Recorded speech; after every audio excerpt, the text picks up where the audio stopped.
So my name is Amir Plichanic. I am the product lead and the UX designer on Vosaic team. My name is Paul Oliver. I'm principal software architect at Vosaic.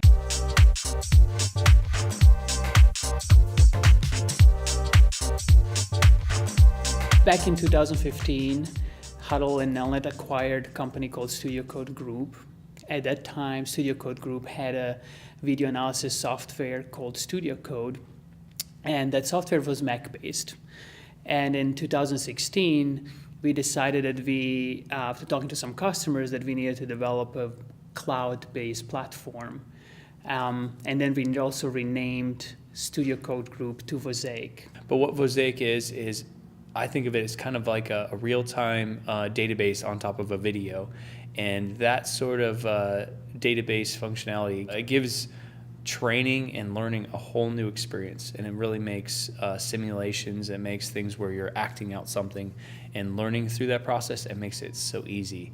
So in the old days, if you were going to nursing school, how would you learn? You'd go into a room with your classmates and you'd practice on each other.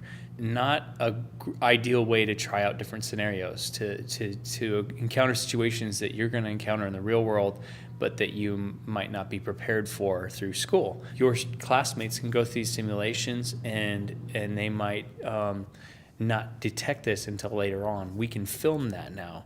And somebody can be acting out the place with a mannequin, film that situation, and then show the class afterwards where they missed stuff that were clues that they should have picked up on.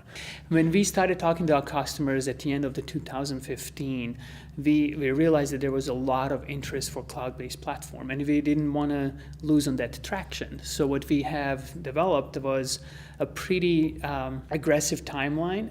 We're so focused on building the website of things, and our team was so small that we couldn't do any work on the iOS platform.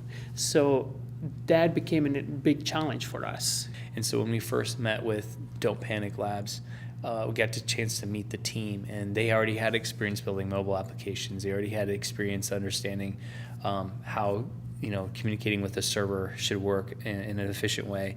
That was a breath of fresh air for us. It was also a sigh of relief for us, because we had a very tight deadline to get our first release out the door.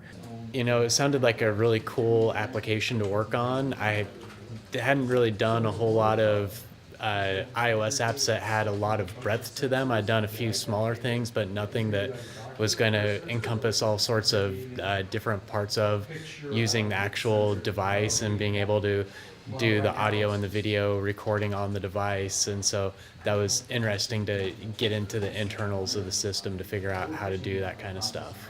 Our feedback has been very, very good. The most exciting stories are the ones where our on-premise solution, which is still selling well and is still very robust, but we had customers where that wasn't an option for them, whether they didn't have the budget to put in a lot of AV equipment in their simulation center, or perhaps that they needed something where they could share files and videos with a broader audience than just the one license per computer model. So we had people that as soon as it was available, they purchased it, and they are having great experiences in the classroom, and giving us feedback about how they wanted to see it keep growing.